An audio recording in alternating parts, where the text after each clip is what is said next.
Muito bem, vamos para mais uma revisão para a prova do Ministério Público do Pará.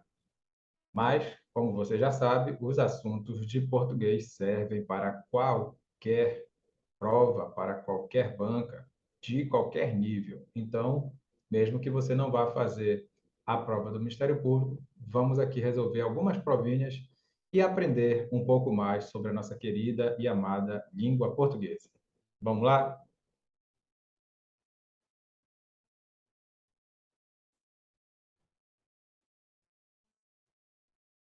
Vamos então para a nossa primeira prova de hoje. Vamos resolver juntos uma prova bem atual. Essa prova é de 2022. Vamos fazer aqui algumas questões da Banca Consulplan, mas, como você já sabe, realmente, qualquer que seja o seu concurso, qualquer que seja a sua preparação, vale a pena você fazer as resoluções junto comigo. Vamos lá? Receita de viver.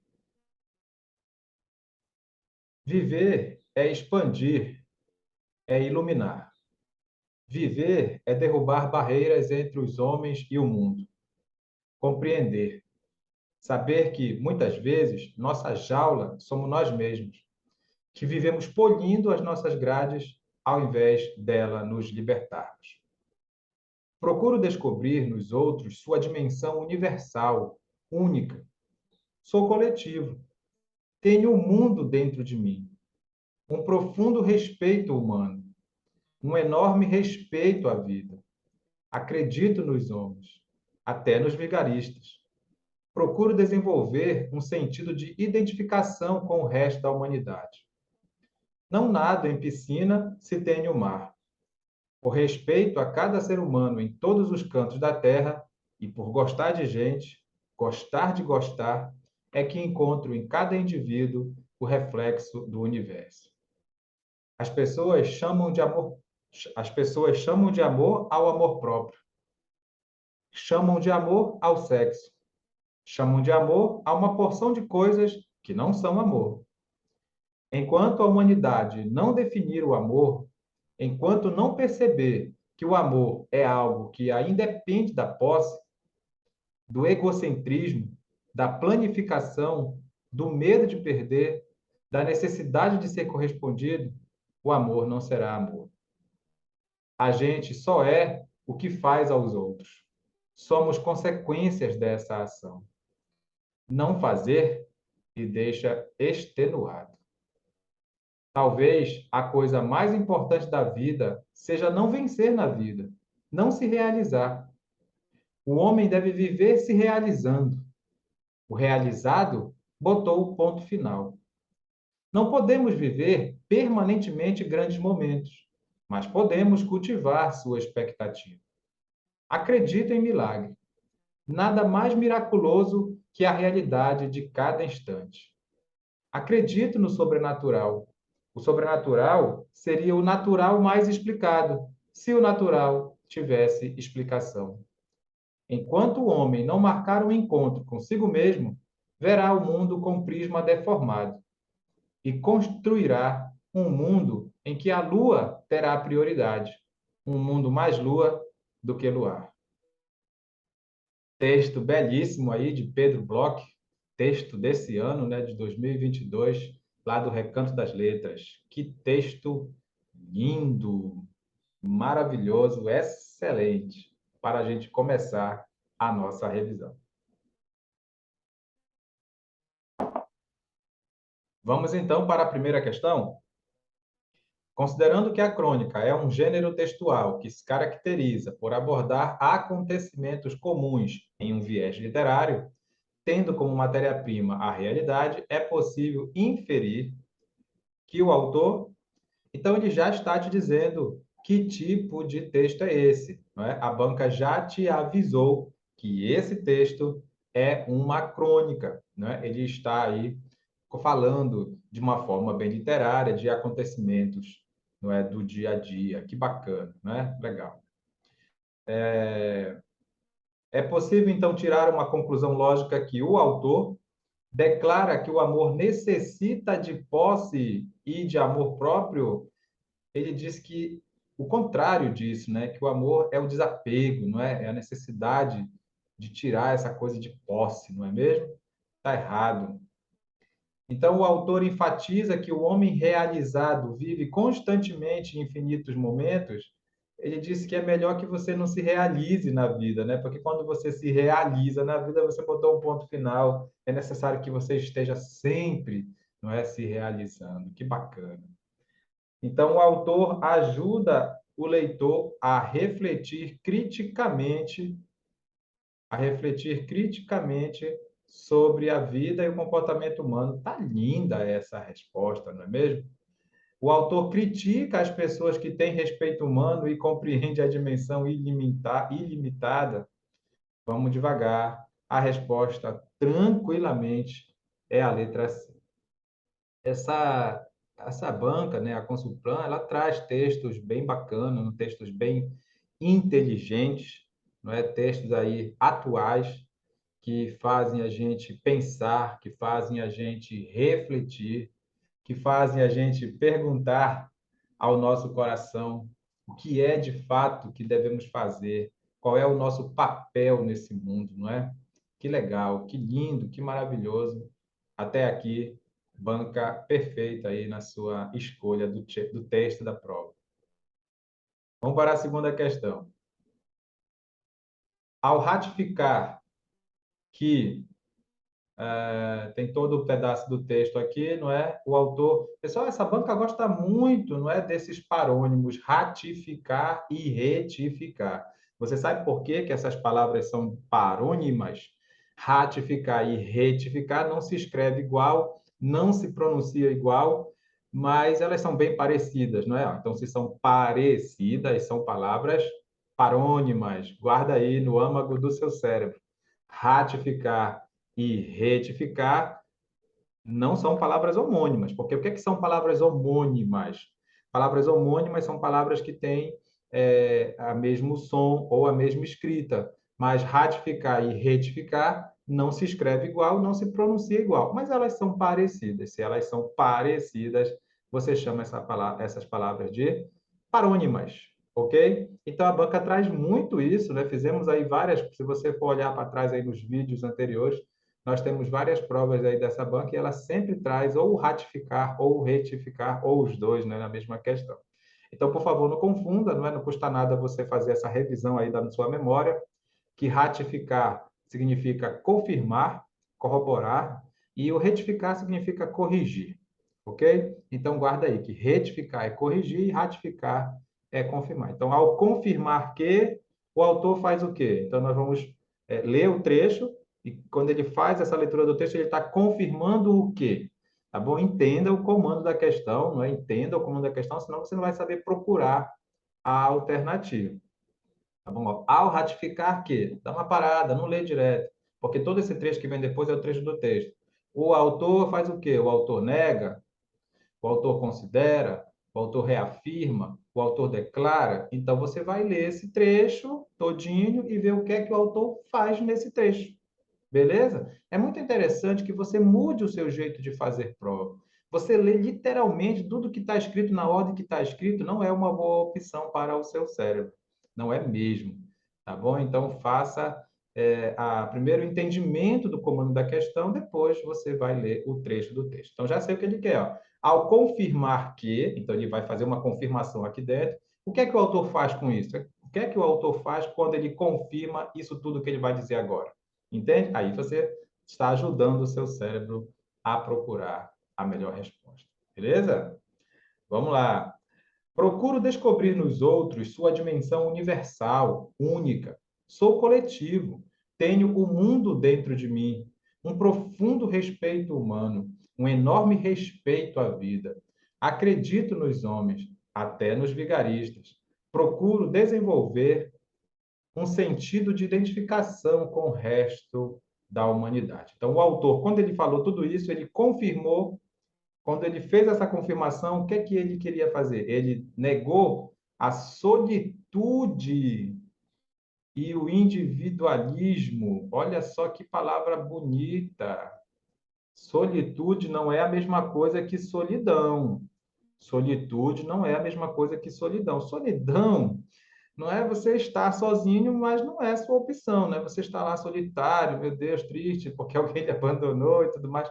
A solitude é uma opção, é uma escolha. Você escolheu ficar só, você escolheu se isolar e você é feliz com essa escolha. Não confunda, viu? Pode vir até numa prova de concurso, de repente, não é? Solitude e solidão não são sinônimos. Porque solidão supõe-se que você está ali realmente isolado, triste, porque você não tem mais ninguém, você não, né? Naquele momento você realmente foi deixado só. A solitude não, a solitude é uma opção, é uma escolha. Né? Eu quis ficar só, eu quis me isolar do mundo, não quero papo com ninguém, e estou muito bem assim. A gente sabe que isso não existe, não é mesmo? Isso não dá para a gente aceitar. No mundo em que vivemos hoje, nós temos que ser realmente coletivo. Ora, se o autor está dizendo que nós temos que ser coletivo, né? Eu sou coletivo, então ele está negando a solitude e o individualismo, porque, de certa forma, a solitude é um tipo de individualismo, né? De egocentrismo, de egoísmo, não é? Até mesmo de orgulho por não procurar outras pessoas. Então, a solitude é isso, é uma opção por ficar só, uma opção por se isolar e considerar-se feliz com essa escolha. Tá bom? Então ele está realmente negando isso. Ele não quer que a gente seja assim, não é? O texto todo dele mostrou, né? Eu sou coletivo, eu procuro enxergar a dimensão universal das pessoas, né? Eu acredito em todo mundo, até nos vigaristas. Então ele dá aí uma chance para a humanidade, não é mesmo? Então está perfeita a letra A. Ele nega a solitude e o individualismo. Olha que bacana, né? Ele nega a solitude e o individualismo. É, ele não quer se sentir, não quer ficar isolado por opção, pelo contrário, ele quer realmente ser coletivo. Bacana? Bora ver o que é que estava escrito nas outras. O autor considera o amor como amor próprio. Ele disse lá no texto que as pessoas chamam de amor ao amor próprio, ao sexo, a uma porção de outras coisas que não são amor. Então, não é a letra B a nossa resposta. O autor reafirma que o amor é um sentimento transformador. Olha, você poderia ter ficado com a letra C, né? Você podia ter ficado na dúvida, aí, principalmente pela falta do sentido, do significado, do conhecimento sobre a palavra solitude, você poderia achar que era a letra C. Né? O autor reafirma que o amor é um sentimento transformador, mas espera aí, nesse trecho aqui está acontecendo isso. Olha só, pessoal, então você tem que tomar muito cuidado com o comando. Por isso que eu peço para você entender o comando da questão primeiro. A questão trouxe um trecho do texto, ele já disse que ele estava ratificando, confirmando com esse trecho, e o que é que ele fez com essa confirmação? Ele reafirmou que o amor é um sentimento transformador? Ele não falou isso nesse trecho. Então, cuidado, eu tenho certeza que muita gente marcou a letra C aí, né? Tenho certeza de que muita gente marcou a letra C, mas porque talvez pela falta de compreensão da palavra solitude, agora você já sabe, já está anotado no âmago do seu cérebro. Não é a letra C a nossa resposta. A letra D diz que o autor declara que o homem é um ser egocêntrico e natural. Ele não faz isso, pelo contrário, ele está dizendo que nós temos que ser coletivo. Beleza? Bacana, que questão maravilhosa. Você já percebeu que as questões de interpretação de texto dependem muito, mas muito mesmo da sua boa vontade de leitura, não é da sua correta interpretação por meio do seu raciocínio lógico. Leia, leia com boa vontade, leia com pontuação, leia com entonação e use o seu raciocínio lógico a seu favor. Beleza? Mas você percebeu que conhecimento também não quer demais. Agora você já sabe que solitude é mesmo um isolar-se, né? É uma solidão por escolha, vamos dizer assim, né? É uma solidão por escolha. E considerar-se feliz com isso. Vamos para a terceira questão. No excerto, olha só, no excerto, né, no trecho tirado do texto, né? O excerto é um pedaço do texto, né? Um trecho do texto. No excerto tal, que você vai ler só depois, o termo sublinhado pode ser substituído sem modificação semântica. O que é semântica, professor? Semântica é sentido, né? Semântica é significado. Então, olha só, lá no texto ele trouxe a palavra extenuado. Quando você fica extenuado, você fica cansado, né? Você fica esgotado, você fica sem forças, não é mesmo? Você está extenuado. Então, A resposta aqui, tranquilamente, é a letra A, né? Tranquilamente é a letra A. Extenuado. Isso me. Olha, não fazer me deixa extenuado. Não fazer me deixa cansado. Eu quero fazer. Nós somos consequência da ação. A gente só é o que faz aos outros. Né? Esse texto é maravilhoso. Né? Maravilhoso. Muito bem. Lastimoso, né? Quer dizer que você está se lamentando sempre. Impassível, quer dizer que você não faz nada. Subversivo, quer dizer que você não aceita as leis lá do comando, você não reconhece o comando, não é? Você é subversivo, porque com certeza esse comando não presta. É por isso que você é subversivo, né? Porque você não vai aceitar coisas ilógicas do seu comandante, não é mesmo? Questão 4. Vamos para a nossa questão 4. Opa. No trecho tal. Pessoal, tá vendo como ele traz sempre o trecho para te atrapalhar, né? Não lê na ordem, tá, pessoal? Não lê na ordem, não lê na ordem, beleza, pessoal? Não lê na ordem. Que coisa. Muito bem.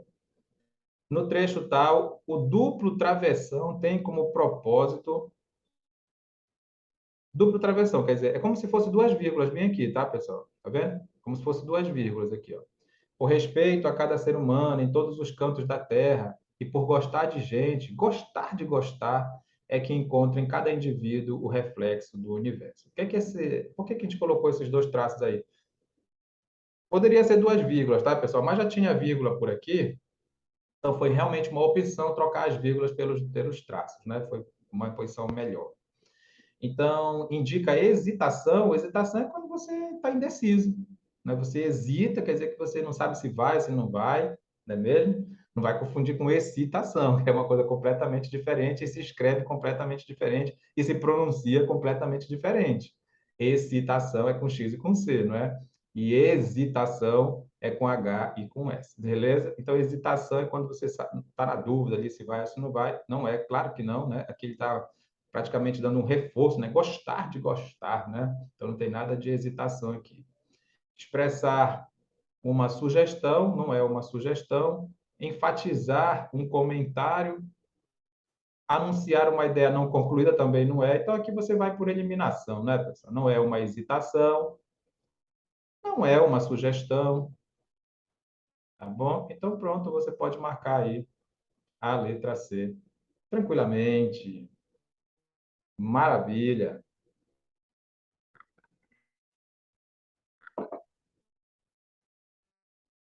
Muito bem, vamos para a quinta questão. A linguagem é o maior instrumento de interação entre sujeitos socialmente organizados.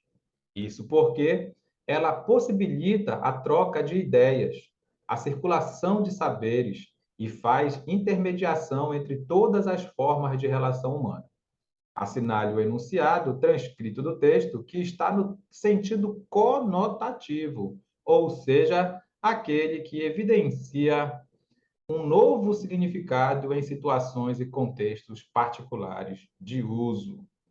Legal, né? Bem bacana. Ele está perguntando aqui um exemplo de linguagem conotativa. Nós temos dois tipos de linguagem, né? Dois tipos de linguagem, que é a linguagem real, a linguagem literal, a linguagem própria lá do dicionário, que é a linguagem denotativa. Denotativa, tá bom? Linguagem denotativa é a linguagem real, a linguagem literal. Você realmente quis dizer aquilo. E linguagem figurada, linguagem não literal, é a linguagem conotativa, tá bom? Nosso vocabulário é riquíssimo, né, de linguagem figurada, de linguagem conotativa. Então, a letra A tem uma informação aqui normal, né, literal, acredito nos homens, uma linguagem denotativa. Tenho o mundo dentro de mim. Olha só que lindo. Tenho o mundo dentro de mim. É claro que é uma figura de linguagem, não é? Uma linguagem figurada. Né? Tenho o mundo dentro de mim. É praticamente um exagero, né? Praticamente uma hipérbole. Não é? Você tem o mundo todo dentro de você. A gente não vai chamar de paradoxo, né? Se alguém chamasse de paradoxo, também não estava lá errado, né? Porque é um absurdo, você não tem o mundo dentro de você, mas você quer dizer que você carrega o mundo com você, então é mais um exagero do que um absurdo. Então, Vamos chamar de hipérbole. Mas a banca nem está pedindo o nome aí da figura de linguagem, mas é bom saber, né, que é um exagero, é até mesmo um paradoxo, né? Você carregar o mundo dentro de você, é você que está dentro do mundo, não é? Não nado em piscina se tem o mar, apesar de ser, claro, uma linguagem aí que está alfinetando um sentido diferente, mas não é uma linguagem figurada. Não podemos viver permanentemente grandes momentos, também é uma linguagem real, linguagem denotativa. Tranquila, olha, já acabou. Já acabou, uma prova de 5 questões de português. É triste, não é? Você tem que ter pelo menos uma prova com 15 questões de português para você acertar todas e fechar, e aí ir para o seu específico e também fechar, e você ser o convocado, não é, desse concurso. Daqui a pouco você está trabalhando aí nesse órgão público. Beleza, pessoal? Vamos então agora para a segunda prova. Vamos lá. Afinal de contas, nós estamos aí nessa revisão para que você não erre nada na sua prova do, do Ministério Público e também dos outros concursos que estão vindo por aí. Beleza? Bacana? Vem comigo aqui para a gente fazer mais questões. Vamos ler o texto? Vamos ler junto o texto para você me ajudar a responder as questões de interpretação. As verdades mais profundas. As tragédias no Brasil são esquecidas facilmente. A comoção não se sustenta ao fim de 48 horas. E depois tudo volta à normalidade em um país como o nosso, que ainda tem uma enorme dívida para com o seu povo negro. Crianças negras são mortas por balas perdidas. Homens negros são torturados e assassinados por serem negros. Mulheres negras são discriminadas pelo olhar e pelas palavras, e por gestos sórdidos que cortam como lâmina afiada a seiva da dignidade. O sangue jorra nas ruas e vielas de comunidades carentes, nas favelas, no asfalto, nas praças e avenidas, no ônibus, no supermercado, na escola, no vil ato de abordar uma pessoa se utilizando das práticas mais cruéis e desumanas. Em um anúncio de emprego nos classificados de um jornal ou nas redes sociais, é solicitado o envio de currículo com foto. Sem se dar conta, o jovem negro da periferia assim o faz. Mas, no fundo, esse método foi para eliminá-lo. Esse mesmo jovem, muitas vezes deprimido, sem horizonte, sai a caminhar e se depara em frente a um shopping. As luzes o fascinam, como a todo jovem, mas, ao adentrar, logo é cercado por seguranças que o encaminham a uma sala e exigem documentos. Só quem é negro sabe o quanto dói ser discriminado pela cor da pele, por ter cabelo afro, por cantar e dançar as suas origens. Essa violência e ódio deixam a alma esquartejada, acabam com a autoestima, fazendo nascer o sentimento de culpa. Como é possível, num país como o nosso, construído por mãos negras ao longo dos séculos, toda essa insanidade humana? A escravidão de ontem é o martírio cotidiano de hoje, da humilhação, do prato vazio, da falta de emprego, de saúde. A população brasileira é composta por 56,2% de pretos e pardos. A grande maioria é pobre e está exilada em seu próprio país. Os direitos da cidadania, garantidos pela Constituição Cidadã, não chegam até eles. O analfabetismo para a população negra é de 11,8%, maior que a média de toda a população brasileira, 8,7%. Dos jovens entre 15 e 29 anos que não estudam nem trabalham, mais de 60% são negros, de acordo com o IBGE. O poeta Afonso Romano descreveu muito bem o Brasil. Uma coisa é um país, outra, um fingimento. Uma coisa é um país, outra, um monumento. Uma coisa é um país, outra, o aviltamento. Há 500 anos, estrupamos livros e mulheres. Há 500 anos, somos pretos de alma branca. As transformações que o Brasil tanto necessita só serão alcançadas por meio da ação política. Não é por acaso que não haja negros nos espaços decisórios do poder. Quantos senadores e senadoras negros existem? Deputados e deputadas, governadores e governadoras, vereadores e vereadoras, prefeitos e prefeitas.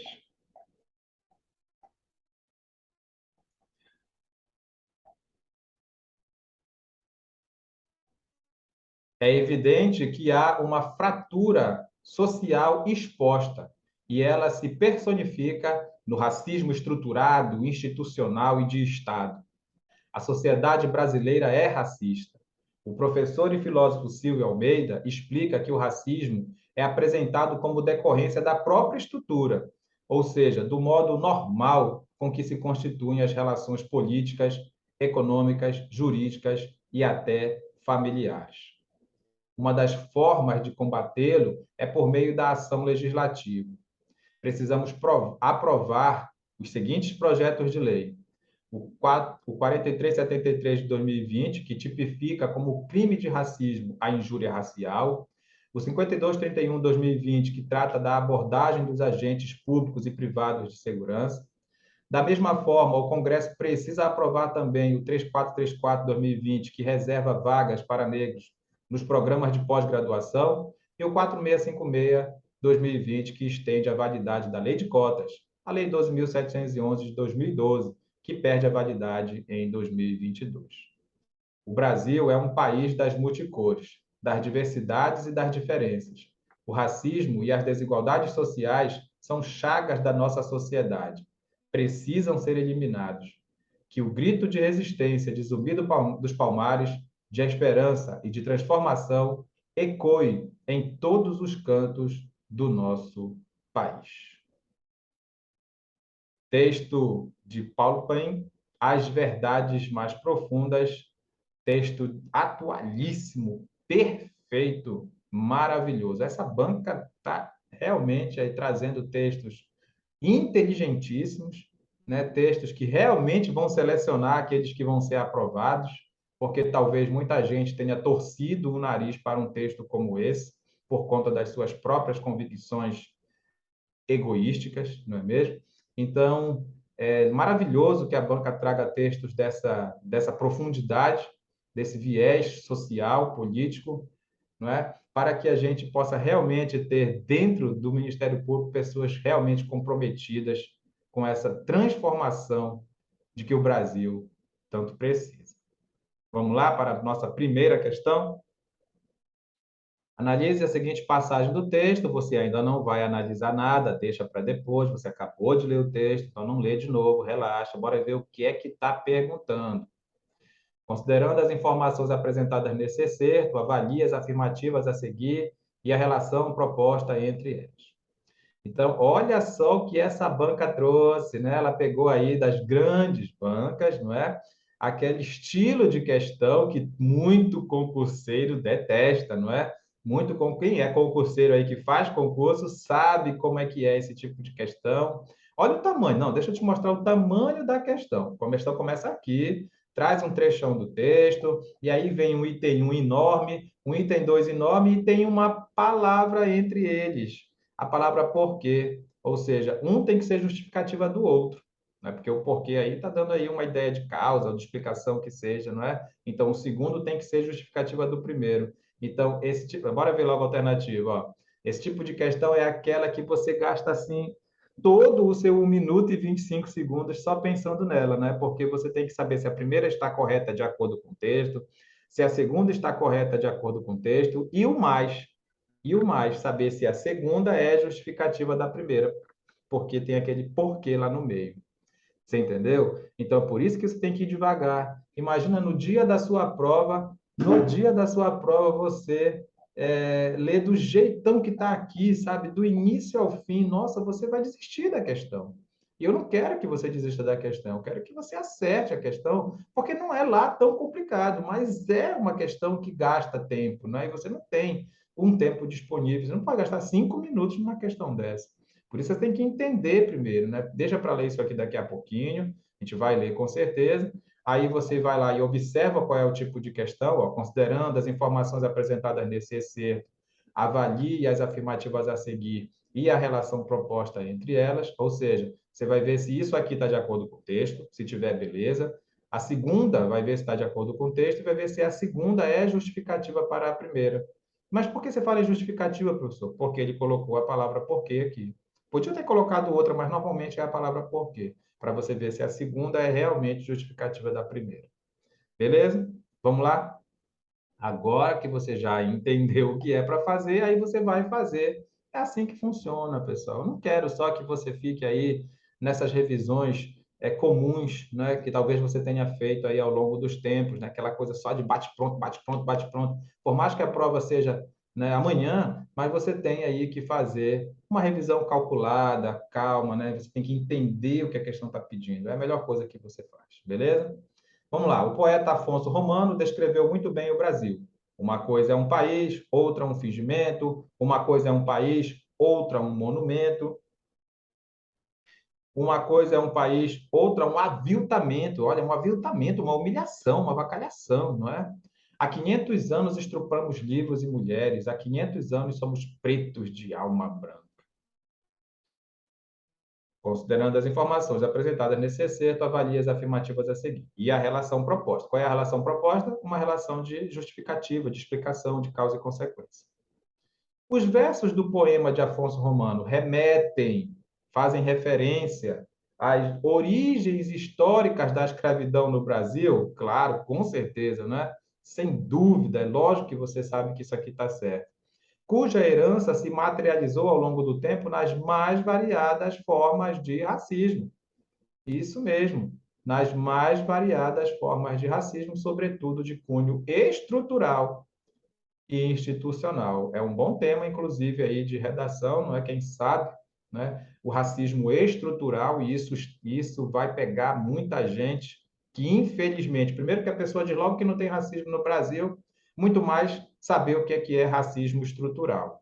Então, pode ser um tema de redação, não só aí para o Ministério Público, mas para qualquer prova de concurso, racismo estrutural.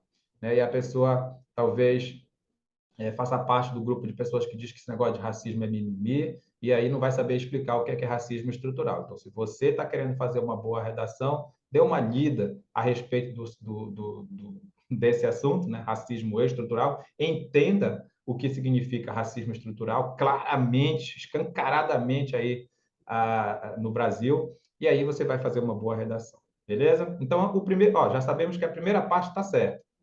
A primeira parte está certa. Bora ver a segunda parte. É bom que no... aqui diz que a primeira é falsa, ó. Aqui diz que a primeira é falsa, nós sabemos que não é a letra A. Também é só essa que diz que é falsa, né? Então, não é a letra A a nossa resposta. Após a abolição, a ausência do poder público na integração da população negra, por meio do fornecimento de condições materiais e políticas para a sua participação em uma sociedade livre, resultou em um perverso sistema de marginalização que perdura até os dias atuais. Olha só, a segunda também está certa, então a resposta também não é a letra B, porque disse que a segunda é falsa, tá bom? Então, não é a A, não é a B. Beleza? Mas agora só falta ver uma coisa, saber se a segunda é justificativa da primeira.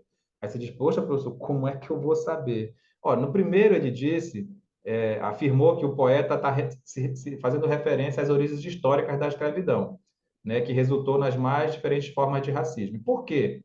Por que aconteceu isso? Porque após a abolição, a ausência do poder público criou um perverso sistema de marginalização que perdura até os dias atuais, está perfeito. A segunda realmente justifica a primeira. Pessoal, eu queria primeiro, bora ver, as duas estão certas e a afirmativa 2 é uma justificativa correta da 1, está aqui a resposta, letra C.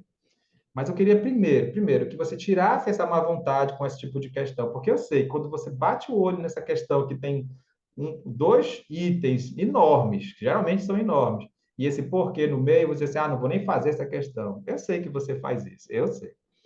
Né? Se você está acostumado a resolver prova, você sabe que tem muitas questões, muitas bancas, né, que trazem esse tipo de questão.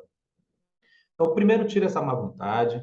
Tu acabou de ler o texto está aí bem fresquinho na tua cabeça. Tu vai revisitar esse trecho que a questão trouxe, né? Esse excerto que a questão trouxe, vai massificar na tua cabeça e aí a primeira coisa que tu tem que fazer é saber se as duas partes estão. Esquece o porquê por enquanto. Vê se a primeira está de acordo com o texto, vê se a segunda está de acordo com o texto. Estando, já vai lá e elimina o que diz que é falso. E depois tu só tem que saber se a segunda é uma explicação para a primeira. Por que nessas origens históricas da escravidão trouxe como herança as mais variadas formas de racismo? Por quê? Não entendi. Por que essas origens históricas da escravidão trouxe as mais diferentes formas de racismo, inclusive o racismo estrutural? Por quê? Aí ele diz, porque depois da abolição o poder público deixou de lado, não fez nada e tudo mais, e isso resultou num perverso sistema de marginalização que perdura até os dias atuais. Você vê que justifica. Então, por isso que a resposta é a letra C. Mas cuidado, cuidado. Às vezes a primeira não tem nada a ver com o texto, às vezes a segunda não tem nada a ver com o texto, às vezes uma não às vezes as duas estão certas, mas a segunda não é justificativa da primeira. Tudo isso pode acontecer, só quero te alertar. E foi bom que a gente fez essa prova hoje, porque eu acho aqui na minha memória perfeita que eu tenho, eu acho que a gente ainda não fez esse tipo de questão para essa banca aqui, né? Pelo menos nas últimas vezes que nós fizemos prova da Consulplan, você pode visitar os outros vídeos aí no canal, tem também muita revisão bacana lá. Aproveita para curtir o vídeo, se inscrever, né? Que é que custa, por favor, se só quer se inscrever e curtir os vídeos dos professores famosos, que é isso, né? Curte aí o vídeo, por favor, tá bom? Se inscreve, compartilha, divulga. Talvez você não queira, né? Ser um assíduo frequentador do canal, mas outras pessoas podem precisar da informação. Então, divulga aí para que mais e mais pessoas também se inscrevam e tenham acesso a essas informações, beleza? Então, pessoal, primeiro, tira uma vontade com esse tipo de questão, não é o fim do mundo. Primeiro, você, claro, se tiver um trecho do texto, você relê, depois você vê se cada um está certo ou errado, escreve errado para você já ir eliminando, e a parte mais difícil é saber se a segunda realmente justifica a primeira. Beleza? Tranquilo, mas pode acontecer de tudo, agora você já está sabendo. Vamos para a próxima.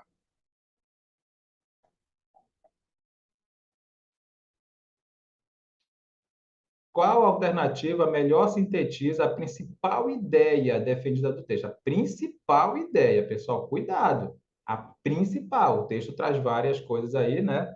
O texto traz várias coisas. Você viu que esse nosso texto era um texto que trouxe, logicamente, uma opinião formada aí a respeito desse racismo, né?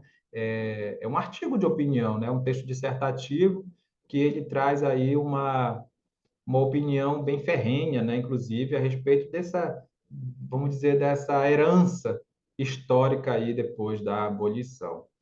Mesmo, então, é um texto, sim, dissertativo, né? É claro que o teu texto dissertativo da tua prova não vai ser aí tão pesado, cuidado para você não bater pesado em ninguém, muito menos no Ministério Público, por favor, não bata pesado em ninguém aí no dia da sua redação, mas você tem sim que mostrar a sua opinião, defender a sua opinião nos argumentos e propor uma solução lá no último parágrafo, beleza? Mas é isso, esse texto aqui é um artigo de opinião, porque de fato ele está trazendo uma opinião bem acirrada, bem ferrenha aí a respeito de um assunto, beleza? Então, qual é a alternativa que melhor sintetiza a principal ideia defendida no texto? Faz-se necessário que mais lideranças negras ocupem cargos políticos de poder? É essa aqui, professor. Ele falou sobre isso, claro. Ele até citou os projetos lá que tem que ser aprovados e tudo mais. E se tivesse mais lideranças negras, com certeza iriam ajudar na aprovação daqueles projetos, mas esse não é o tema principal do texto, tá bom? Já foi comprovado que no Brasil a população de negros é superior à de brancos, e isso não foi nem falado no texto, né? Foi falado no texto, não lembro agora, mas esse não é também o tema principal do nosso texto. E eu quero só chamar a tua atenção aqui rapidinho, fugindo do sentido de texto. Olha só essa crase, pessoal. Você sabe explicar a justificativa dessa crase? Porque eu não sei se você sabe que não existe crase na frente de palavras masculinas, né? Não existe crase na frente de palavras masculinas. Então, por que tem essa crase aqui? Será que está errado no nosso texto? Ou você já é realmente um bom observador, um bom concurseiro, aquele que vai acertar a questão de crase lá na sua prova e sabe que bem aqui, entre o A e o D, tem uma palavra escondida. Você sabe ou não sabe? É por isso que você está aqui, né, no canal do professor Edicaro Lisboa, fazendo essa revisão, porque a gente não fica só dando a resposta da questão, né? Senão a gente já tinha acabado esse vídeo aqui rapidinho. A gente tem que aproveitar todas as informações. Por que que tem essa crase aqui? Vamos lá? Já foi comprovado que a população de negros é superior a quê? É superior a quê? A população de brancos, né? Então, teve uma pergunta com A, que é superior a quê? Esse A da pergunta é sempre chamado de preposição, e a resposta tem um outro A, que é artigo da próxima palavra, porque a próxima palavra é população, substantivo feminino. Beleza? Cuidado. O nome disso, inclusive, é zeugma, tá? O nome disso é zeugma, é um recurso coesivo para evitar a repetição da palavra população, você não colocou, mas ela está lá. A palavra está lá e você tem que enxergar isso, tá? Superior a quê? A população de brancos. Beleza, pessoal? Bacana, não é? Isso aí é uma questão de crase que pode vir tranquilamente na sua prova. Pretos e pardos são os que mais sofrem discriminação, violência e injustiça social. A letra C está perfeita de acordo com o texto. O racismo institucional é o mais grave problema enfrentado pela população negra. Ele não colocou isso como tema principal do texto. Ele falou de várias situações em que os vários problemas enfrentados pela população negra. Muito bem, perfeito. Vamos para a próxima.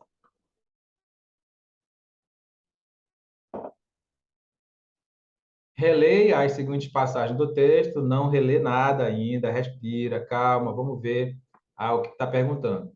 O autor lança a mão de alguns dados de pesquisa com o propósito, sobretudo, de. Aí você não precisa ler.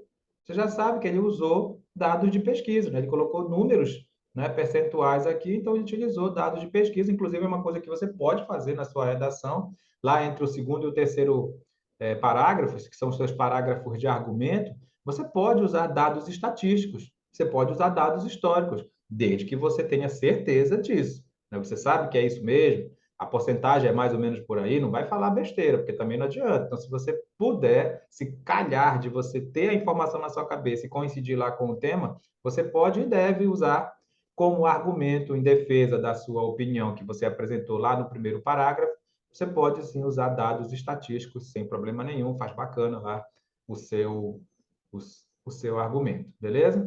Quem tem essa capacidade, né? Quem tem essa capacidade de lembrar de um dado que tem realmente importância, você pode talvez até retirar lá do texto motivador, se tiver texto motivador.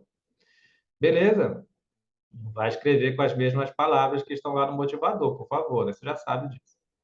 Então, o autor lança a mão de alguns dados de pesquisa com o propósito, sobretudo, principalmente, de quê? Evidenciar a tese defendida por meio de informações concretas que possam levar o leitor a admitir e a aceitar o ponto de vista do redator. A letra A está bem bonitinha, mas como é a letra A, não é? Como é a letra A, a gente vai deixar esperando, porque a palavra melhor que tinha aqui era argumentar, né? Você está argumentando em defesa da sua opinião por meio desses dados estatísticos. Mas está bem legal a letra A. Vamos ver a letra B.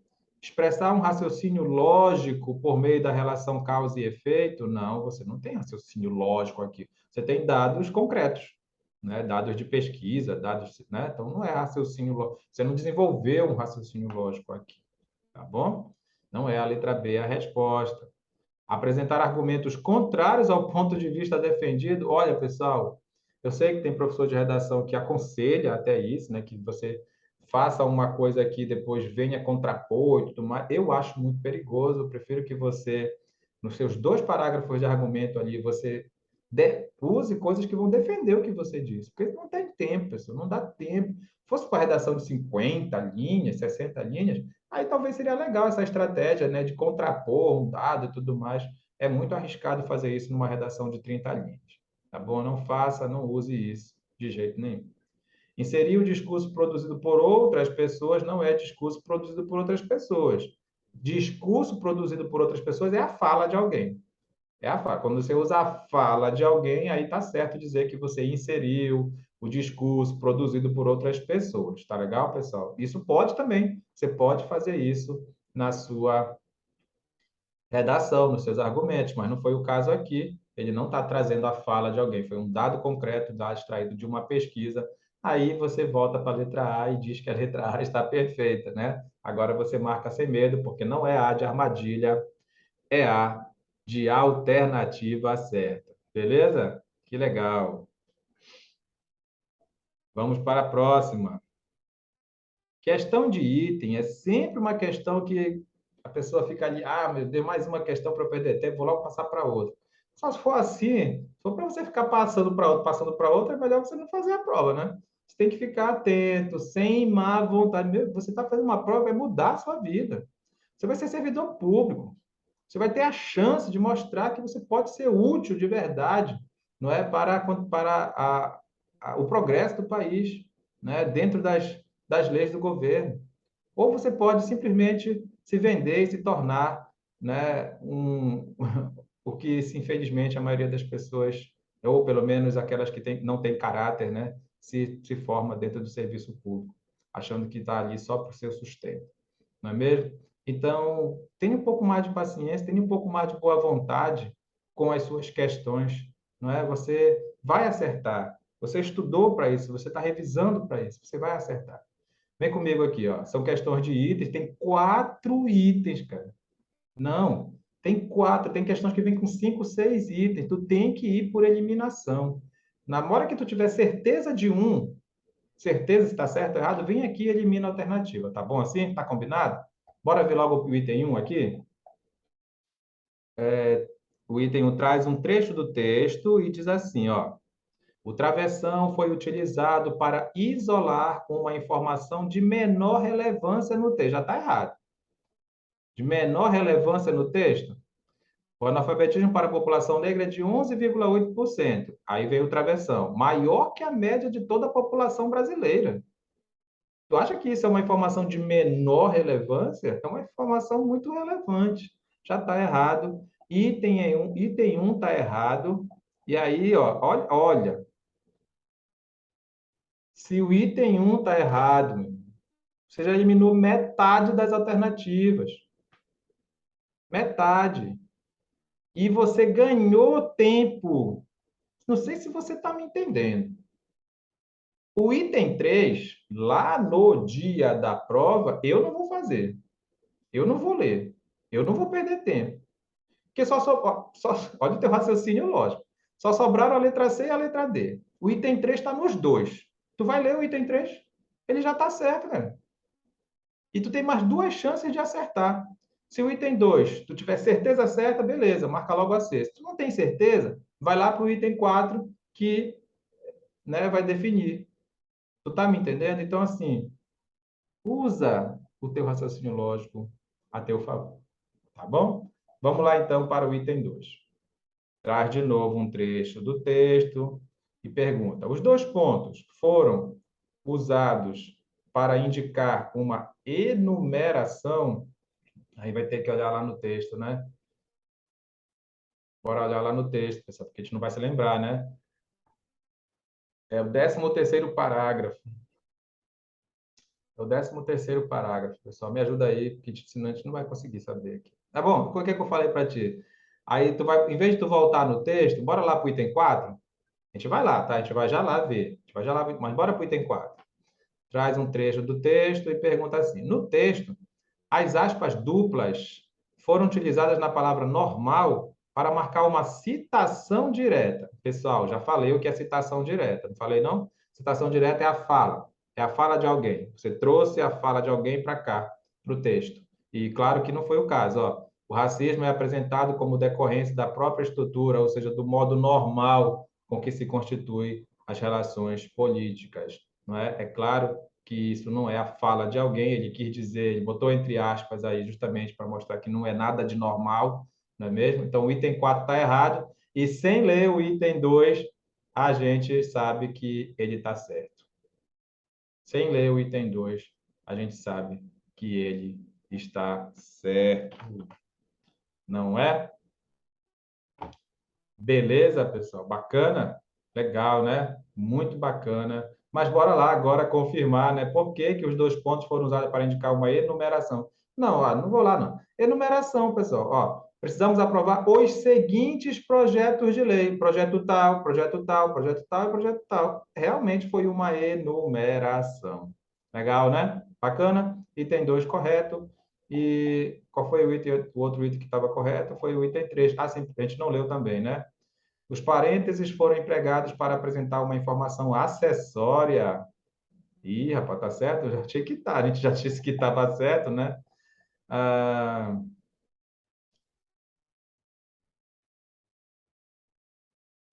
tá. Realmente. É uma informação acessória. Ó. Lei de cotas.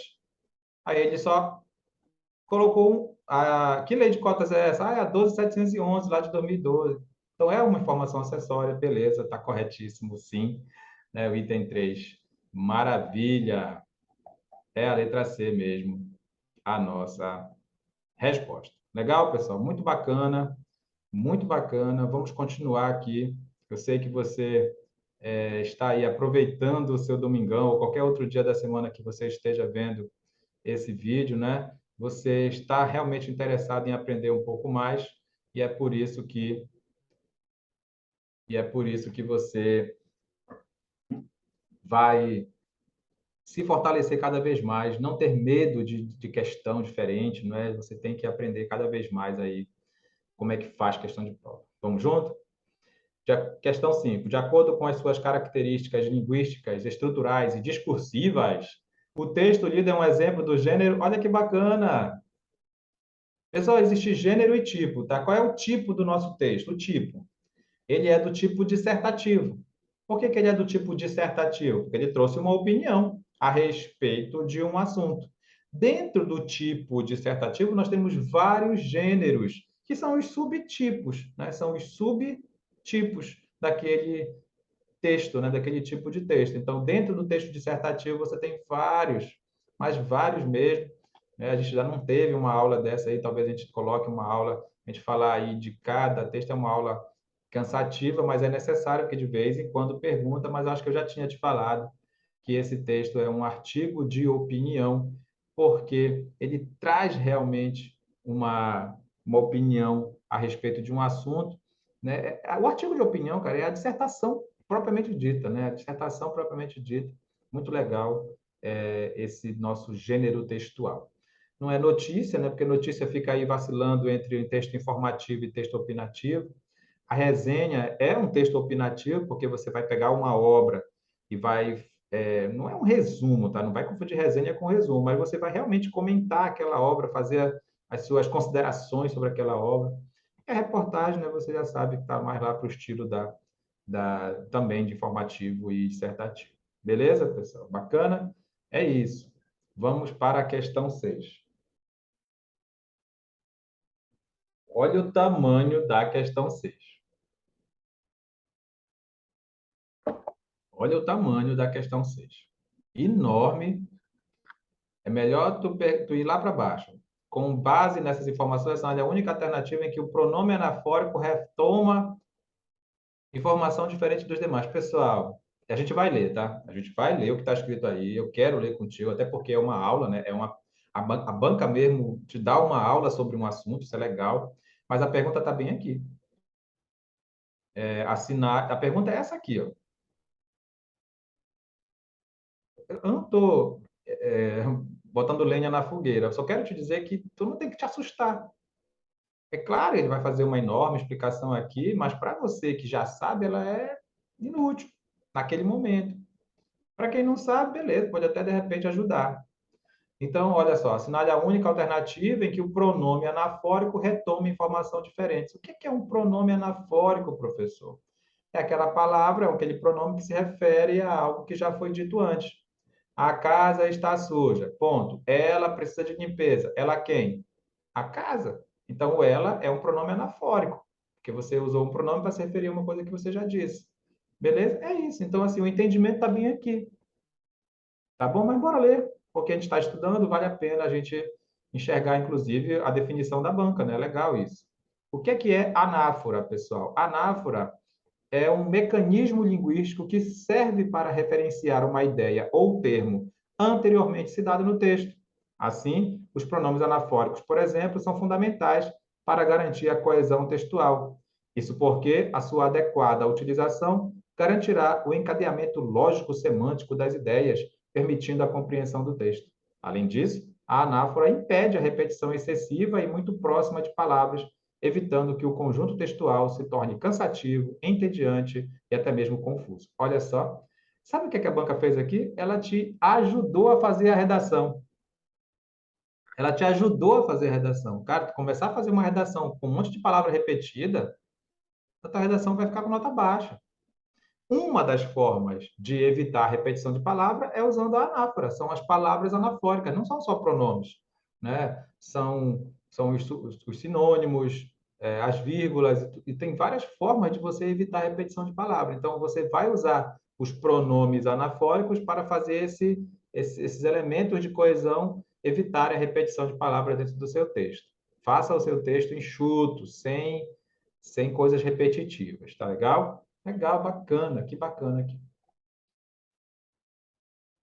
As luzes o fascinam, como a todo jovem. A gente não vai voltar lá no texto, mas esse O se refere a jovem, mas o jovem já tinha sido citado. O jovem já tinha sido citado, então você sabe que esse O, que é ele, né? Olha, pessoal, esse O é ele, tá? As luzes fascinam ele. As luzes fascinam ele. Ele quem? O jovem. Não vai dizer aqui que é um pronome catafórico porque se refere à palavra jovem que vem depois. Não, calma aí. Catafórico realmente se refere ao que vem depois. Mas a palavra jovem, sem dúvida nenhuma, já tinha sido citada no texto. Então, quando eu digo as luzes fascinam ele, ou fascinam, esse ele é o jovem que já tinha sido citado antes. Tá aqui, esse O é perfeitamente um pronome anafórico. Mas, no fundo, esse método foi para eliminá-lo, eliminar ele. Ele quem? O jovem. Sem se dar conta, o jovem negro da periferia assim o faz. Esse O se refere a ele? Já é essa a resposta. Esse O não se refere a ele. É cercado por seguranças que o encaminham a uma sala. Encaminham ele. Ele quem? O jovem. Tu percebeu que é uma questão fácil? No final das contas, acaba sendo uma questão fácil. Então, percebe, pessoal, que o que mata é a tua má vontade na hora da prova. Ah, meu Deus, olha o tamanho da questão. Tu nem consegue identificar onde é que a questão começa. A questão começa bem aqui. Se não tivesse escrito nada disso aí, a questão começa aqui. Porque tu tem que saber o que é um pronome anafórico. Tu tem que saber o que é um pronome anafórico. Beleza, pessoal? Tá tranquilo? Então é isso. A pronome anafórico se refere a algo que já foi dito. Na letra A, na letra B e na letra D se refere a ele, que é o jovem, mas aqui não, ó. Sem se dar conta, o jovem negro da periferia assim o faz. Eu até me lembro, é mandar o currículo com foto. Sabe o que é esse O aí? Esse O é a palavra isso. Esse O é a palavra isso. Olha só. Ele vê lá um comunicado de emprego pedindo para mandar currículo com foto e assim o faz. Assim faz isso. Isso o quê? Mandar o currículo com foto. A palavra isso se refere a uma ação anterior. É um excelente pronome anafórico para ser usado na redação, né? E ela se refere a uma ação anterior, tá? Que repara, foi pedido para mandar um currículo com foto. O jovem assim o faz. Assim faz isso. Isso o quê? Mandar o currículo com foto. Beleza, pessoal? Bacana, não é? Muito bem. Questão 7. Dependendo da forma como os nomes são empregados nos textos, eles podem desempenhar a função de substantivo ou de adjetivo. Dos enunciados transcritos a seguir, qual termo destacado foi empregado com função de substantivo? Pessoal, substantivo, como a Raimundinha muito bem nos ensinou, é o nome dos seres em geral, não é? Então, uma das formas de combater é por meio da ação legislativa. Ação é o nome, né, daquilo que você faz, é ação. Legislativa é uma característica dessa ação. Não é uma ação qualquer, é uma ação legislativa. Então, legislativo é característica da ação, anote aí que legislativo é adjetivo. É adjetivo aqui nessa frase, logicamente. Racismo estrutural. Racismo é o substantivo, é o nome não é? Dessa doença que muita gente existe dizer que o Brasil não tem, né? Muita gente insiste em dizer que o Brasil não tem essa doença, né? Ah, não tem esse negócio de racismo, é tudo mimimi, não é? Então, racismo é o substantivo e estrutural é a característica desse racismo. Estrutural é a característica desse racismo. Então, também é adjetivo. Olha que interessante, ó. Jovem é uma característica de alguém, né? Eu sou jovem, né? Eu sou jovem. Jovem é uma característica de alguém. Mas aqui nessa frase, olha só, aqui nessa frase eu tenho a palavra jovens como substantivo. Os jovens entre 15 e 29 anos, né? Tem até um os aqui para ajudar, né? Esse os aqui é o nosso artigo. Então, olha só, a palavra jovens é mesmo um adjetivo. Ah, eles são muito jovens. Jovens é característica deles, é um adjetivo, mas aqui está sendo usado como substantivo. Que legal. É essa a nossa resposta. Povo negro. Povo é o substantivo e negro é a característica desse povo. A palavra negro, então, é adjetivo. Beleza, pessoal? Vamos lá.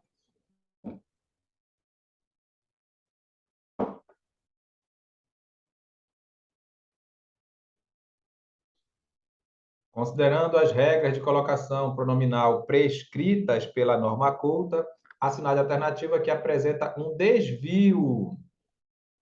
Queremos a errada. Queremos a errada. No emprego da próclise. O que é próclise, professor? E essa altura do campeonato você não sabe a diferença entre próclise e ênfase, mas eu vou te falar bem facilmente.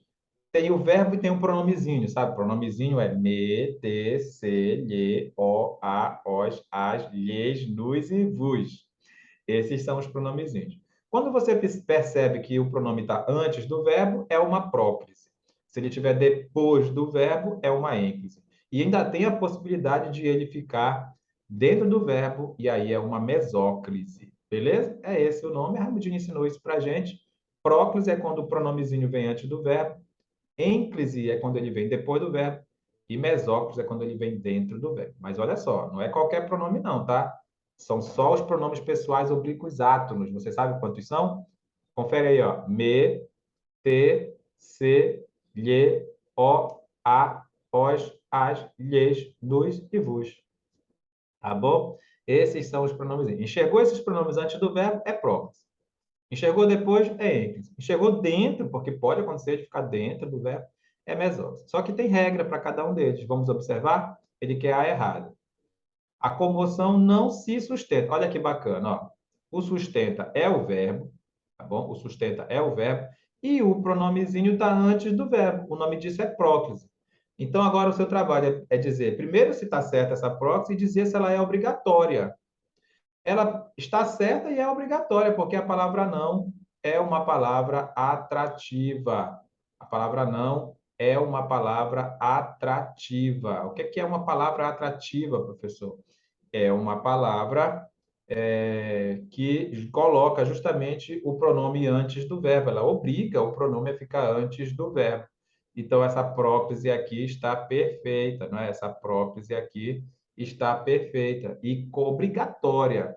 Sempre que você enxergar a palavra não, né, se ela for de fato um advérbio de negação, que quase sempre é usada assim, você vai dizer que ela torna a próclise obrigatória. Então, se você colocasse esse se depois do sustenta, estava errado.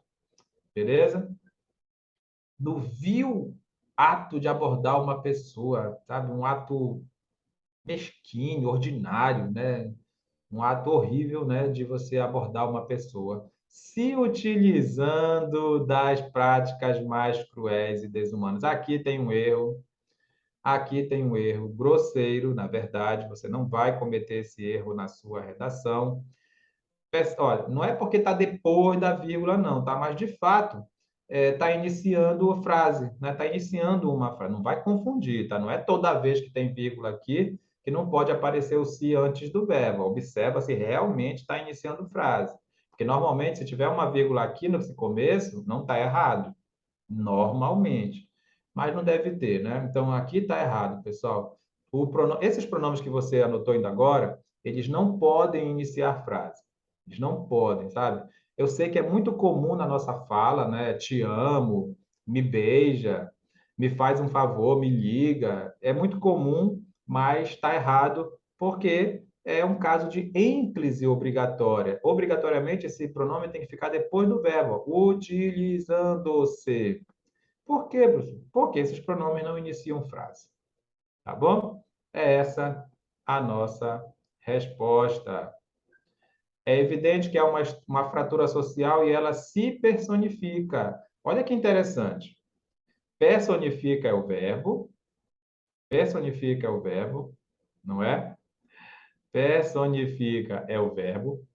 O se está antes do verbo é próclise, está certo, mas não é obrigatória. Porque a palavra ela, pessoal, a palavra ela é uma palavra que não é atrativa, não está na nossa lista. Existe uma lista de palavras atrativas, tá bom? Se você ainda não tem, você pode fazer uma revisão. Existe uma lista de palavras atrativas. Quase todos os pronomes são atrativos, essa que é a verdade. Somente o pronome pessoal e o pronome possessivo é que não é atrativo, é que não são atrativos. Todos os outros pronomes são atrativos, tá? Então, o pronome pessoal e o ela faz parte do pronome pessoal, né? Você sabe que é pronome pessoal do caso reto.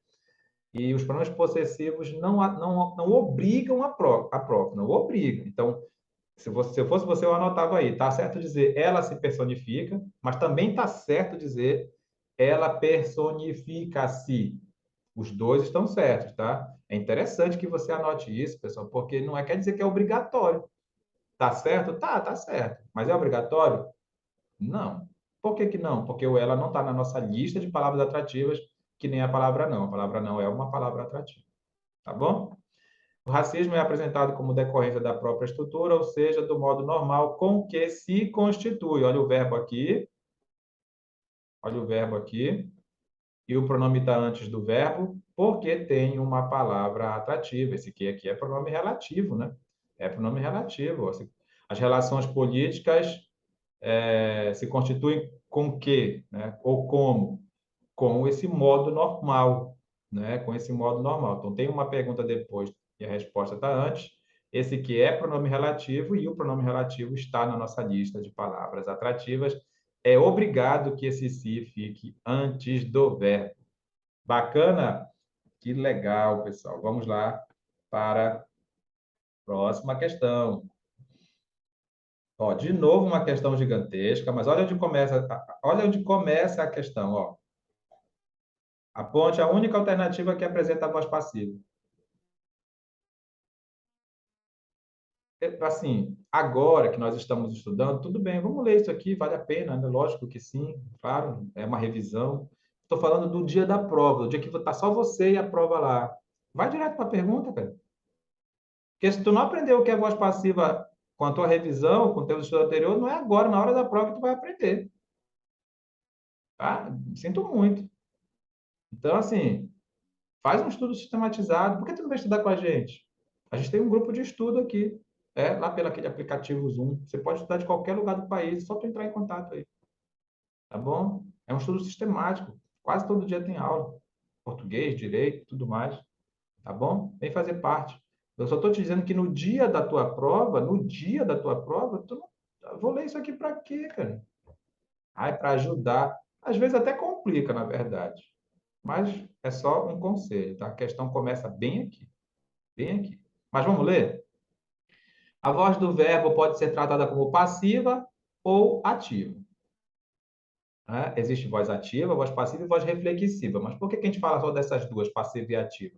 Porque tem diretamente relação com o agente da ação verbal. O agente da ação verbal é aquele que faz a ação do verbo. Então, a definição, antes de ler, deixa eu te dar logo a definição 100%. Quando é que um verbo está na voz ativa? Anota aí, quando é que um verbo está na voz ativa? Quando o sujeito faz a ação do verbo. É simples assim. Se o sujeito está lá e faz a ação do verbo, né? O empresário vendeu a casa. Quem foi que vendeu? O empresário. Mas foi o empresário mesmo que vendeu? Foi ele que vendeu ou foi a casa que vendeu ele? Foi ele que vendeu, foi ele que fez a ação de vender. Ah, então pronto, é voz ativa. A casa foi vendida pelo empresário. Qual é o sujeito dessa frase? A casa foi vendida pelo empresário? O sujeito é a casa. Né? O sujeito é a casa. Quem foi vendido? A casa. O que que foi vendido? A casa. Mas a ação continua sendo a ação de vender. Tu acha que foi a casa que vendeu o empresário? Não. Então é isso que é voz passiva. Voz passiva é quando o sujeito não faz a ação do verbo, tá bom? Essa é a definição 100%. A gente vai ler agora a definição da banca, tá bom? Beleza? Tranquilamente. Voz ativa é quando o sujeito faz a ação do verbo. Voz passiva é quando o sujeito não faz a ação do verbo. Então, a voz do verbo pode ser tratada como passiva ou ativa, dependendo do destaque que se dá ao sujeito, o agente ou o objeto paciente. A chamada voz passiva é muito comum em notícias de jornal, uma vez que as manchetes normalmente omitem o agente de uma ação. Sendo assim, discursivamente, a voz passiva pode ser usada para evidenciar o alvo ou o impacto da ação expressa e não o agente que realiza. Tá vendo? Bacana, perfeito, é isso mesmo. Né? É isso mesmo. Voz passiva é quando você não sabe quem foi que fez. Ó, vende-se uma casa. Vende-se uma casa. Quem é o sujeito? Ei, o sujeito é uma casa. Não vai dizer que é sujeito indeterminado só porque tu não sabe quem é que vende. Eu não sei quem é que vende, mas eu sei o que é que essa pessoa vende, que é uma casa, não é? Aí uma casa é o sujeito. Tá. Mas é ela que vende? É ela que faz a ação de vender? Não. Então pronto. Se o sujeito não faz a ação do verbo, essa frase está na voz passiva. Beleza? Pronto, pessoal. Vamos lá achar a nossa resposta. Letra A não é para você pensar em voz. Pessoal, só tem voz quem tem ação. Só tem voz quem tem ação. O verbo ser, isso aqui é o verbo ser, né? Isso aqui é o verbo ser. É o principal verbo de ligação. O verbo ser é o principal verbo de ligação, não é mesmo? Então, pessoal, se o verbo ser é o principal verbo de ligação, você não pode pensar que tem voz aqui, porque verbo de ligação é o verbo que não indica ação, tá? Verbo de ligação é verbo de estado, verbo de mudança de estado, é aquele verbo que indica característica, tá bom? Olha aí, racista é a característica da sociedade brasileira, tá bom? Então, assim, por mais que tu esteja aí meio desplugado da ideia de verbo de ligação, mas tem que aprender, tá? O que é verbo de ligação. Mas anota aí, verbo de ligação não tem ação. E se não tem ação, não tem voz. Qual é a voz aqui da letra A? É ativa ou passiva? Nenhuma das duas. Não existe voz aqui, tá bom? Porque o verbo ser é um verbo de ligação. Essa é violência e ódio deixam a alma esquartejada. Olha, esse verbo aqui é um verbo de ação. Esse verbo aqui é um verbo de ação e realmente esse verbo está na voz ativa. Por que que esse verbo está na voz ativa? Porque quem é que deixa? Quem é que faz a ação de deixar? É a violência e o ódio. É a violência e o ódio. Então, esse sujeito faz a ação de deixar a alma esquartejada. Inclusive, anote aí que esse verbo é um verbo transobjetivo. Já ouviu falar? É por isso que você está no 100%, porque você não fica só marcando gabarito, não, meu amigo. Aqui não é para você marcar gabarito, aqui é para você aproveitar, sugar todas as informações, porque a prova pode vir assim, nasceu no seu concurso. Pode aproveitar, poxa, podia ter perguntado isso, aí vai lá na próxima questão, na próximo concurso e faz. Essas provas são atuais, tá bom? Anota aí. Pessoal, eu não sei nem o que é verbo transobjetivo. Pois anota aí, ó. Esse verbo deixar é um brilhante exemplo de verbo transobjetivo, que é aquele verbo que tem um objeto, normalmente objeto direto, mas nada impede de ser um objeto indireto, e tem uma característica adquirida para esse objeto direto. Eita, professor, como assim? Olha lá, essa violência e o ódio, o que é que eles fazem? Eles deixam a alma esquartejada. Deixam o quê? A alma. Anota aí que a alma, só a alma sozinha, só a alma sozinha é o quê? Objeto direto. Deixam o quê? A alma. E esquartejada é a opinião que eu tenho sobre essa alma depois que a violência e o ódio fizeram lá alguma coisa com essa alma. Entende? Isso que é característica adquirida. É uma característica adquirida. A alma não é sempre esquartejada, ela ficou esquartejada por quê? Por conta da violência e do ódio. por conta da violência e do ódio. Tá legal, pessoal? Bacana assim? Beleza? Então, pronto. Tá aí a explicação do que é um verbo transobjetivo. É um verbo que tem um objeto direto e uma opinião adquirida sobre esse objeto direto. O sangue jorra nas ruas e vielas de comunicação carentes. Jorra é a ação de jorrar.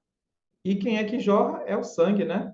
Quem é que jorra é o sangue. É ele que faz a ação de jorrar. Então tá bom, letra C também é voz ativa. A população brasileira é composta. Olha, cuidado com a letra D. Porque ainda agora eu te falei do E, aí vai que tu olhe só para o E e vai dizer assim, igual a letra A, né? Não tem ação, que o professor diz. Olha, pessoal, aqui tem dois verbos. Tem o verbo ser e tem o verbo compor. Tem o verbo compor. Tá legal? Então, pessoal, se tem o verbo ser e o verbo compor, o que que acontece? O verbo ser é auxiliar do verbo compor, não é mais verbo de ligação. Você está vendo a diferença? Que era só ele, né? E aqui é composta, tem dois verbos. E então quer dizer que o verbo principal é o verbo compor. A ação é a ação de compor. Quem é o sujeito? Quem é que é composta? É a população brasileira. Beleza. Mas é a população brasileira que compõe os pretos e pardos? Ou é os pretos e pardos que compõem a população brasileira? Tu está entendendo o raciocínio lógico? O sujeito não faz a ação de compor. O sujeito não faz a ação do verbo. Não é a população brasileira que compõe os pretos e pardos, é o contrário. São os pretos e pardos que compõem a população brasileira. Então, isso é voz passiva, pessoal. É isso aqui que é voz passiva, tá? É quando o sujeito não faz a ação do verbo. Mas cuidado, já te falei, né? Tem o é aqui, mas esse é claro que não é verbo de ligação, porque o composta é o segundo verbo, é o principal, né? É o verbo principal e tem a ação de compor. Mas você vai achar o sujeito de qualquer forma e perguntar assim: mas é o sujeito que faz essa ação de compor? É a população brasileira que compõe eles ou é eles que compõem a população? É eles que compõem a população, então realmente a população não faz a ação do verbo. E toda vez que o sujeito não faz a ação do verbo, o verbo está na voz passiva. Bacana? Legal. Vamos continuar no mastruz com. Não é mastruz com leite, não, meu amigo. É mastruz com algodão. Armaria. Olha aí, de novo uma questão quilométrica, agora falando de figuras de linguagem. Vale a pena a gente ler, porque a gente está fazendo a revisão. Eu só quero que tu encontre o começo da questão. Olha onde começa a questão. Tu já viu, né? Essa banca está brincando muito contigo, ela quer que tu perca aí mais de 15 minutos na tua prova de português. Que é isso? Que é isso, né? Tu tem que fazer a tua prova de português o mais rápido possível, porque tu já é craque nos assuntos de português e o tempo que tu vai economizar aqui nas questões de português, tu vai usar lá no teu específico, tá bom? Vamos lá. Figuras de linguagem são palavras ou expressões conotativas, né? Você sabe que conotativo não é linguagem real, pois apresentam sentidos que ultrapassam a linguagem comum. São elementos que tornam o texto mais expressivo. Por esse motivo, também são chamadas de figuras de estilo, recursos estilísticos, já que melhoram a comunicação e trazem novos sentidos para a mensagem ser transmitida. Considerando essas informações, assinale a correta indicação da figura de linguagem referente às pessoas, às passagens do texto. A escravidão de ontem é o martírio cotidiano de hoje. Eu estou fazendo uma comparação, tá? Mas infelizmente não é uma comparação explícita, não é? Porque não tem palavras comparativas. Se tivesse palavra comparativa, assim, ó, a escravidão de ontem é que nem o martírio cotidiano de hoje. Aí seria uma comparação mesmo. Existe a figura de linguagem chamada comparação, mas aqui não. Aqui é uma metáfora. Por que que é uma metáfora? Porque você está fazendo comparação, né? Está comparando a escravidão de ontem com o martírio de hoje, mas não tem palavra comparativa. Toda vez que for comparação, mas não tiver palavra comparativa, é uma metáfora. Não é catacrese. O que é catacrese? Catacrese é quando você não sabe ou não tem mesmo um nome específico para algumas coisas. Ou esse nome ele é muito restrito a um grupo lá de profissionais, por exemplo. Não é? Sei lá, você está tomando aqui o seu café, aí você bebe o café rápido, eu queimei o meu palato. Quem você já ouviu dizendo que queimou o palato? Quem você já ouviu? É muita, não dá certo não, né? Você fala que queimou o céu da boca. Então, o céu da boca é um exemplo de catacrese, porque você não sabe, né? Não é que não tenha, mas tem um nome específico, mas é mais quem usa da área profissional, da área médica, não é? Beleza? Isso aqui é catacrese. Às vezes não tem mesmo um nome para aquilo, a gente usa aí um nome para ficar no lugar dele, né? Quando a gente fala em embarcar, olha, hoje eu vou embarcar para Paris. Tem gente que vai embarcar para Paris, não vai? Eu vou embarcar para Paris. Aí, o que esse embarcar é uma catacrese também, porque embarcar é a ação de entrar no barco. Mas você fala isso para entrar no avião, para entrar no ônibus, para entrar no trem, né? Então você pegou emprestado esse nome para essa ação de entrar no avião, porque não tinha outro nome para dar. Isso é catacrese, beleza? Mas na letra A, anota aí que é uma metáfora. O Congresso precisa aprovar também. O Congresso precisa aprovar, mas o Congresso é uma pessoa? É porque quem aprova é pessoa. Quem aprova é pessoa.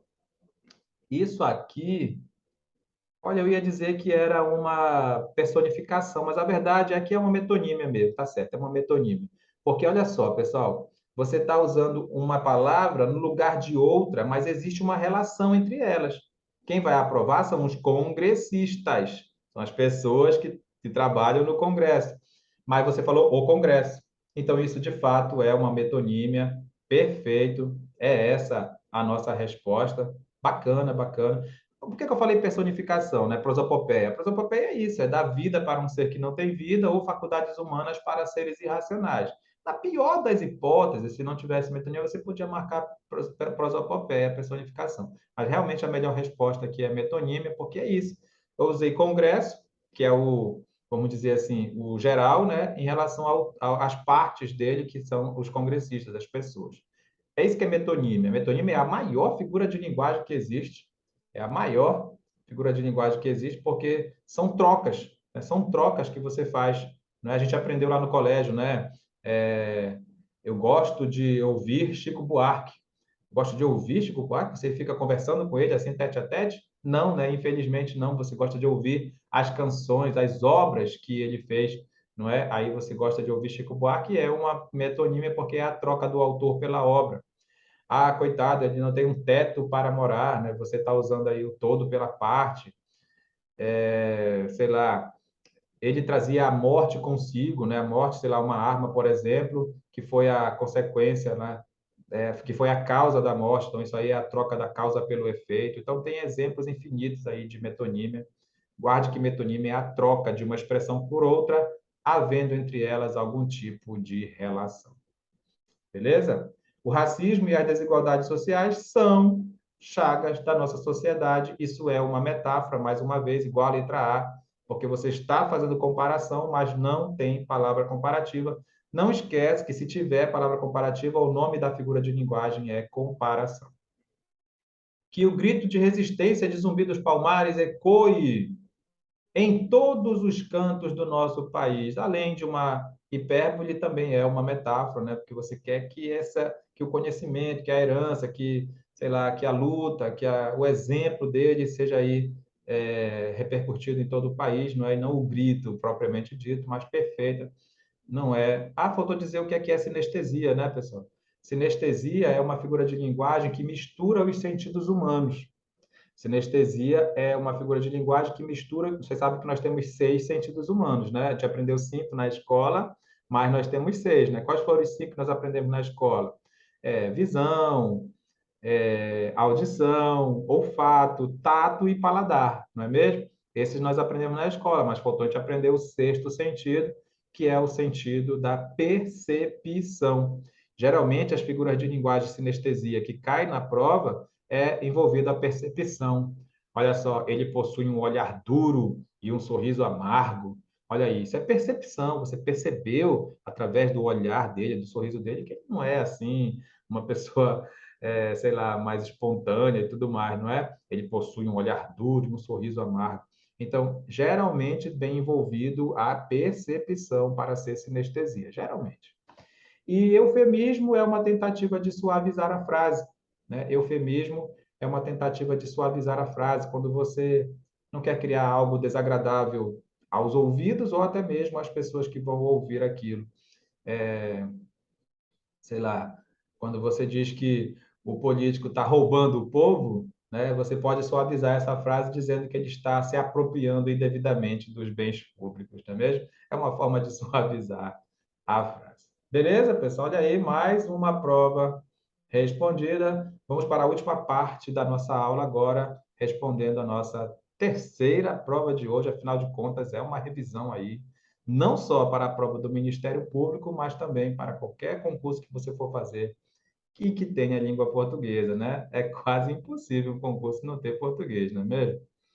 Vamos lá, vamos para a nossa terceira prova para a gente terminar. E eu já peço, né, humildemente, que você compartilhe aí nas suas redes sociais, que você se inscreva, não custa nada. Será que você só vai curtir o vídeo, só vai se inscrever, só vai indicar se for aqueles professores gostosões da internet, aqueles famosos que já têm lá milhões e milhões de inscritos? O que é que custa você aí ajudar o canal, né, e divulgar para cada vez mais e mais pessoas também, não é, compartilharem dessas informações? Eu acho que não custa nada. Então, se inscreve, curte o vídeo, vê os outros vídeos aí que estão para trás e, principalmente, divulga, porque o mais importante é que o conhecimento seja repassado para mais e mais pessoas. Não pense que é monetização, não, meu amigo. Aqui não tem nada de dinheiro, não. Não tem nem 1.000 inscritos e não tem milhões de horas também de produção, não. É só mesmo a intenção é passar realmente o conhecimento aí para mais e mais pessoas, beleza? Não custa nada. Vamos lá para a nossa parte final, respondendo mais uma prova, mais uma leitura. Vamos lá. Só no dicionário. Quais as qualidades mais valorizadas nos dias de hoje? Bem, como tudo mudou, vou falar de algumas, as que dão mais ibope, e não pela ordem. É preciso ser ligado, antenado e, sobretudo, bem informado. É aquele que presta atenção a tudo, a quem nada escapa. Com esses predicados, é possível abrir as portas para uma carreira brilhante e um futuro promissor. E se tiver também alguma inteligência, o sucesso é garantido. Mas é preciso também ser esperto para usar essas informações na hora certa, com a pessoa certa. Esperteza, essa sim, uma enorme qualidade. Quem tiver esse dom pode se tornar milionário e poderoso. O objetivo supremo de toda a humanidade, de quase toda, digamos. Cultura já esteve mais em alta, mas tem sua vez em algumas rodas. E conhecer profundamente um assunto, mesmo só um, costuma deixar as pessoas de queixo caído. Saber esgrimar com as palavras também faz grande sucesso, mas é perigoso. Sempre pode haver alguém mais talentoso e ferrar você de vez. Mas quando quiser falar mal de alguém, seja irônico. É mais cruel, não compromete, não dá processo e nunca diga nada que possa ser repetido. Fale bem, mas usando tons de voz e sorrisinhos que vão arrasar de vez aqueles de quem você não gosta. Mas um dia você se lembra de que há muito, muito tempo existiam qualidades bem diferentes dessas e que hoje não fazem o menor sucesso. Tem sentido hoje em dia, dizer de uma pessoa que ela tem um excelente caráter? Que é sincera? Que nela você pode confiar? Se você gosta de verdade dela, é melhor ficar calado, pois pega até mal dizer essas coisas de um amigo. E existem ainda outras de que não se ouve falar há tanto tempo, mas tanto que já virou até coisa de época. Passa pela cabeça dizer que uma pessoa é sensível, terna, delicada, bem-sucedida, que tem um grande coração? Pega até mal. E passa pela sua cabeça que uma pessoa é bondosa? Procure lembrar, há quantos anos você ouve falar de um gesto de bondade? Não recebe um olhar de bondade? Não ouve nem pronuncia a palavra bondade? Se é que isso ainda existe. Se não souber do que se trata, procure no dicionário e talvez encontre. Talvez. Nossa, texto simplesmente maravilhoso de Danusa Leão, né? Uma alfinetada gigantesca, não é? Um texto belíssimo aí para as pessoas que ainda valorizam essas qualidades, né, características que ela diz aí no texto, ironicamente, lógico, né, que não existem mais. Perfeito esse nosso texto. Essa banca tá de parabéns. Eu tenho certeza de que isso vai acontecer também domingo, na prova do Ministério Público, né? Você que vai fazer essa prova domingo que vem, se prepare para receber um texto inteligente, e eu só lamento se você faz parte das pessoas que realmente acreditam, né, levaram a sério essa ironia aí dela, dizendo que não existe mais essas qualidades tão necessárias ao ser humano, né, como bondade, lealdade, sinceridade, caráter, né? Porque aí você vai fazer a sua prova com má vontade, e se Deus quiser, você vai errar as questões. Mas se você está do lado do bem, né, se você está do lado da força, né? Que a força esteja com você e você leia o texto com toda boa vontade e acerte todas as questões. Vamos lá? Vamos fazer a nossa primeira questão.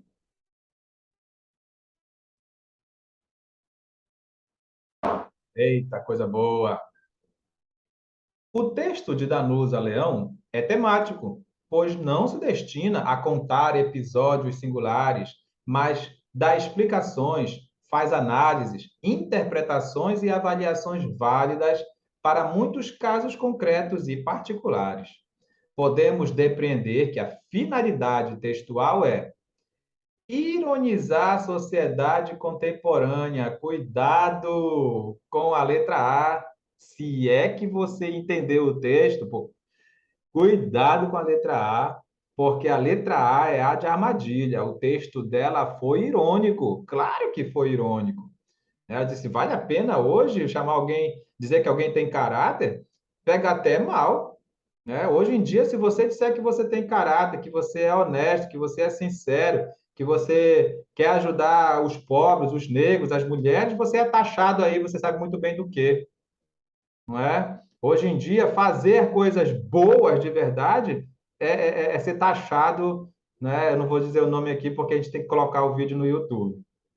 Né? É incrível, é incrível, é incrível. Né? Então, cuidado, o texto é irônico, sim, mas o objetivo, a finalidade textual não é ironizar a sociedade contemporânea, não é. O texto dela é irônico, mas esse não é o objetivo do texto. E qual é então, professor? Não sei, vamos ver aqui a letra B. Estimular o uso do dicionário diariamente.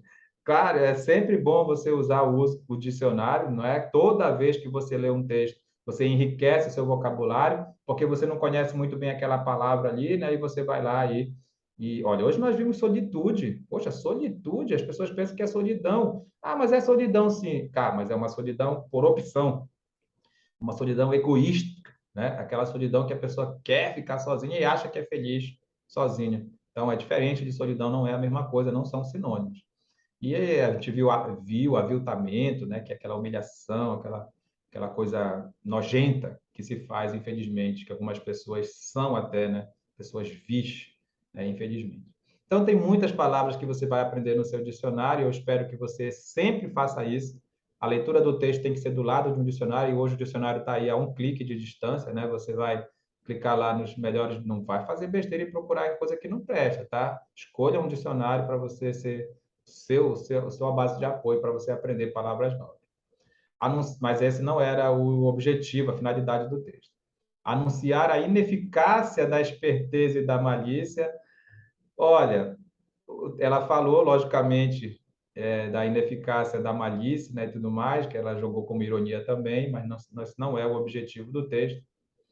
A resposta vai ter que ser a letra D, desaprovar a inversão de valores na sociedade atual. Você viu, né? Ó, vou começar falando das que dão mais ibope. Aí ela foi elencando. Depois ela disse, ó, mas hoje em dia ninguém fala mais de sinceridade, de caráter, de bondade. Então ela foi aquilo que ela queria que fosse prioridade não é mais, né? Então ela fez maravilhosamente essa inversão de valores.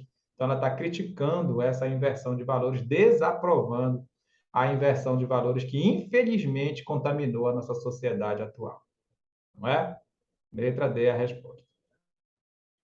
No excerto tal, a expressão evidenciada pode ser substituída sem alteração de sentido pessoal. Eu acho que nós já falamos várias vezes, mas se você ainda não anotou ou se você não está vendo os vídeos anteriores, vai lá dar uma olhada.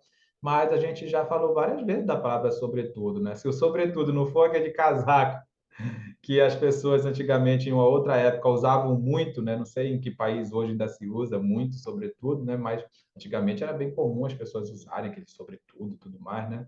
Se não for isso, meu amigo, a palavra sobretudo significa principalmente. Tá legal? A palavra sobretudo é principalmente, se você for usar na sua redação, inclusive, coloque do jeitinho que está aqui, com duas vírgulas, beleza? Então, não é todavia, porque o todavia é da família da adversidade, né? Mas, porém, contudo, no entanto, entretanto, todavia. Não é o ainda assim, porque o ainda assim, sei lá, o ainda assim está na família da concessão. Não é o além do mais, é o acima de tudo, né? Não tem principalmente, vai ficar o acima de tudo mesmo. Beleza? É simples assim. Sobretudo significa principalmente. É o ainda assim é concessão mesmo, né?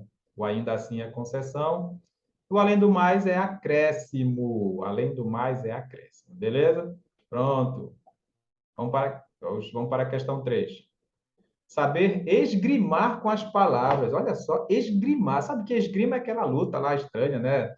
De espadas e tudo mais. O que é esgrimar com as palavras? É praticamente uma luta também, não é? É uma luta você usar as palavras certas, você escrever as palavras certas, né? É uma luta. Então, olha só, ele usou inteligentemente. Saber esgrimar com as palavras também faz sucesso. Mas cuidado, pode ter um mais esperto que você, né? E a luta você vai perder.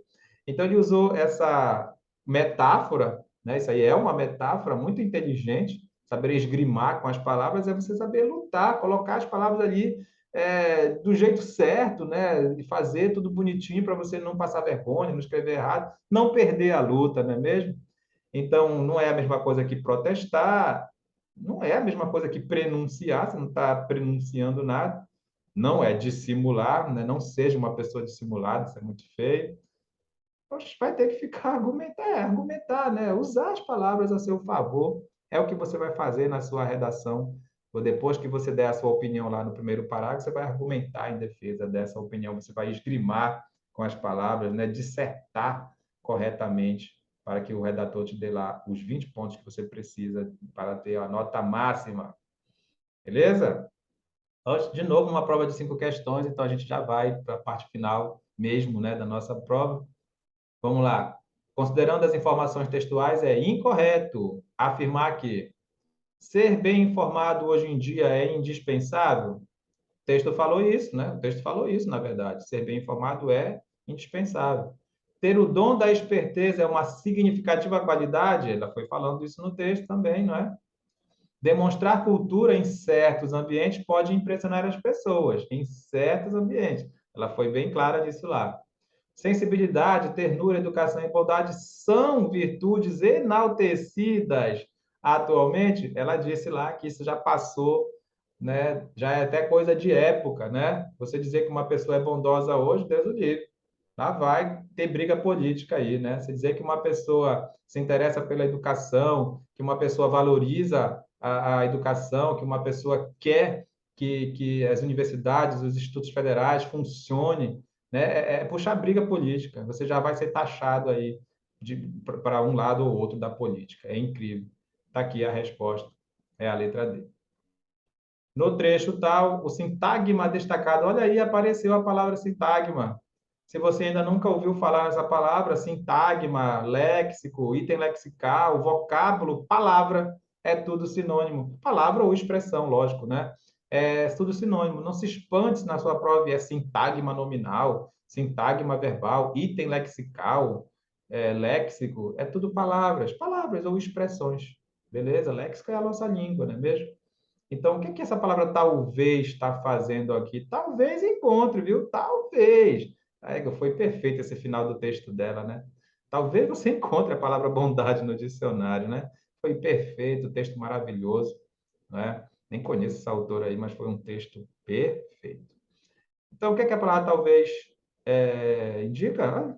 Essa a gente marca sem medo, porque não é A de armadilha, é A de alternativa certa. Veemência é quando você está assim insistindo, né? Ele foi veemente, ele falou muito e insistiu naquilo, né?